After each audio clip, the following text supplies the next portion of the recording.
Hey everyone, it's Ken here from Northern Viking Everyday. So Yottamaster sent me this NVMe drive. It's the T7400 TitanFlow 2TB NVMe drive. Today we're going to do a quick unboxing. We'll open it up, show you what comes in the box, and I'm going to run a CrystalDiskMark speed test on this drive to see what kind of speeds we're actually getting with it.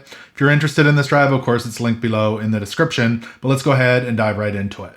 So again, this is the Yottamaster T7400 TitanFlow 2TB NVMe drive. So it's NVMe M.2 SSD or a solid state drive. Gets read speeds of up to 7,400 megabytes per second, and it does claim 6,500 megabytes per second write speeds. It is a PCIe Gen 4x4 drive. And then on the back here, there's some technical specs you can check out. You can pause it if you want to have a closer look. A couple things I want to point out. It is 3D TLC NAND flash, and the size is a 2280, so an 80 millimeter drive. And it does come in various different sizes, 512 gigabyte, 1 terabyte, 2 terabyte, and 4 terabytes. So let's go ahead and open this up and see what's included in the box. So in the box, of course, it did come with the user manual, and it did come with a couple tiny little NVMe mounting screws. It also came with a copper heatsink with the name of the drive on it there. Little cutout for the mounting screw, and it also came with a thermal pad to go between the heatsink and the drive. There's also an included Phillips head screwdriver for easy installation. And of course the NVMe drive, the Yottamaster T7400. So this uses 232 layer 3D TLC NAND for speed and durability. It's got a 1.5 million hour MTBF and 1000 TBW, and includes features like SLC caching and host memory buffer to boost performance. And it's compatible with PS5, desktops, laptops, and more. And again, this is the 2 terabyte size. It comes in various sizes, and it looks like it's made in China.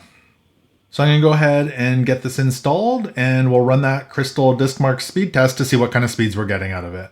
All right, so I've got the Yottamaster drive all set up here. If I have a look at the properties, you can see once it was set up here, I did get a total of 1.86 terabytes of space. And let's open up that CrystalDiskMark test. And I've got this one set up as the L drive. And we'll start that test to see what kind of speeds we're getting. Now, if you are wondering about my system, this is a Ryzen 9 9900X with 32 gigabytes of RAM on an Asus Tough Gaming X670E Plus Wi-Fi motherboard. So I'll let this complete, and then I'll come back to you with the final results. All right, so the test is complete here. Let's have a look at the numbers. I'm not going to go over all of them. You can pause it and have a closer look. We'll just go over the main read and write numbers. So the main read speed, 7,394.92 megabytes per second, which is really close to the advertised up to speed of 7,400 megabytes per second. That's really fast for reading. And the write speed, I got 6,348.20 megabytes per second, which is really close as well to the write speed of up to 6,500 megabytes per second. So a really quick drive here. This will be great for gaming or for additional storage on your PC. I'm really happy with those results. And again, this is the Yottamaster T7400 TitanFlow 2 terabyte NVMe drive.